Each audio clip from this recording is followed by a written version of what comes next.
Welcome to lecture 3.3. So this whole week we've been talking about how we find derivatives, and we've looked at a number of rules so far. On the first day I talked about constant, sum, difference, and multiplier rule. Along with the power rule, these are all the things that we use for polynomials. It's kind of the basic trick for derivatives. After that, we talked about the product and the quotient rule. Next week, we're going to talk about the chain rule, but before we do that, in this video, I want to stop and make sure that we're really comfortable with these rules, especially in contexts that may not look just like the ones we saw in class. So we're going to start with an AP-style question, and then we're going to talk about trigonometry functions, and we'll apply all of these rules to both of those situations. Here's the AP style question. So this is kind of a fun way to test whether you're really comfortable with all of the rules. Take a look at the table in the right-hand side of your screen. What you have here is a number of values, and let's make sure we understand what these values represent. So the first column clearly is X values, and then the second column represents F. What does that mean? Right, so f is some function presumably, and these are going to be the y values or outputs of that function.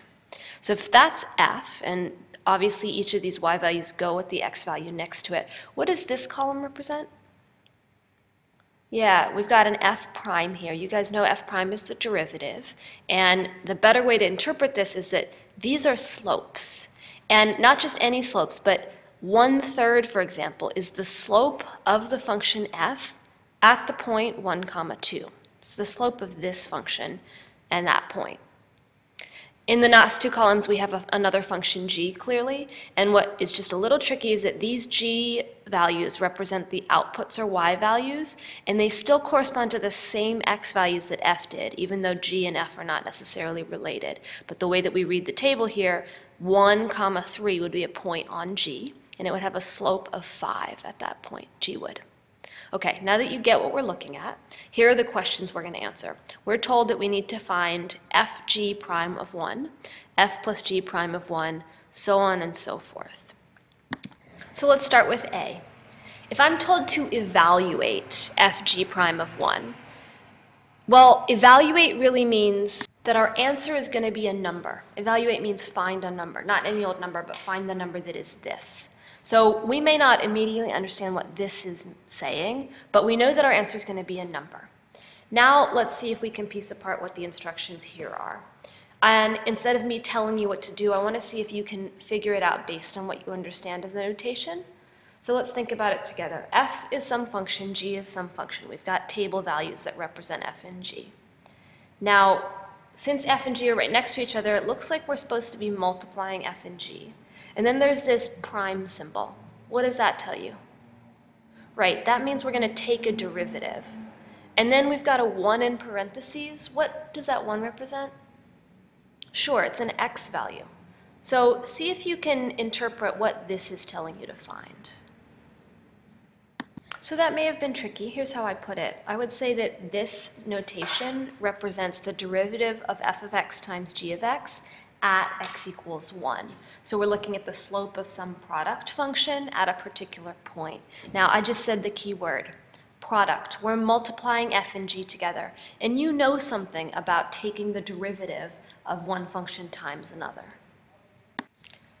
It's the product rule, basically. Now, I'm switching between a bunch of notations here, so make sure that you're staying with me here. We've got f times g, and then I'm taking the derivative of it. Up here I used the prime symbol, but down here I'm using d dx. I think it's a little easier to see what we're doing this way. And if you're having trouble seeing where these came from, just think about the fact that f is u and g is v. Right, so I've taken care of the part where we take the derivative of f times g. Now, what does this at x equals 1 mean? If you think about it, f and g are functions. We don't really know what functions they are. We have some information about them in this table, but we don't know what the whole function is. We don't have an equation for it, so we actually can't find the derivative of f times g as a blanket statement. But we do have information about f and g at particular points. So in order to use the product rule, we need to then talk only about what's happening at x equals 1. We could say something like this. The derivative of f times g at 1 is f of 1 times the derivative of g of 1 plus g of 1 times the derivative of f at 1. And these are things that we know. We have numerical values for each of these if we just look in the table. F of 1 is 2, because that's the y value for the f function. F prime of 1 is 1/3.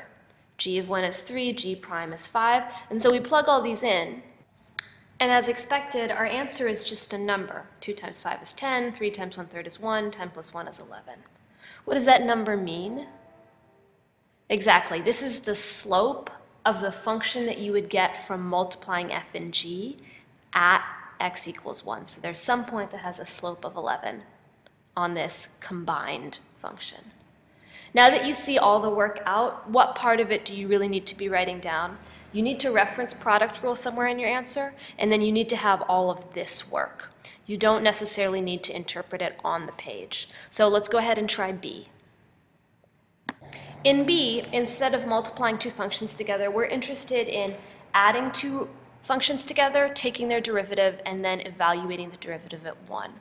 When you think about what happens when we add functions and take their derivative, you should think of the sum rule, which is really one of those very simple rules. It just says if you take the derivative of one function plus another, it's the same thing as just the derivative of the first function plus the derivative of the second function. When we apply this sum rule to the specific case where x equals 1, it becomes obvious that we're really just going to add two numbers together, the number for f prime of 1 and the number for g prime of 1. Turns out those two numbers, if I look back at the table, are 1/3 and 5, which gives me a derivative of 5 1/3, or 5.333 repeated. I can imagine someone making just a careless error and accidentally adding the numbers for f of 1 and g of 1 instead. So just double check if your instinct was to do that, realize your mistake. Let's move on to C. In C, we're dividing the functions f and g. So we start with the quotient rule, of course, and it's the real quotient rule, not Miss MV's version of the quotient rule. And next we move on to the numbers. And when you plug in, just be careful for a second here. All the other examples so far we've been working at the point 1. We're now working at the point where x equals 3. So on your table, you're now going to be looking down here at these values.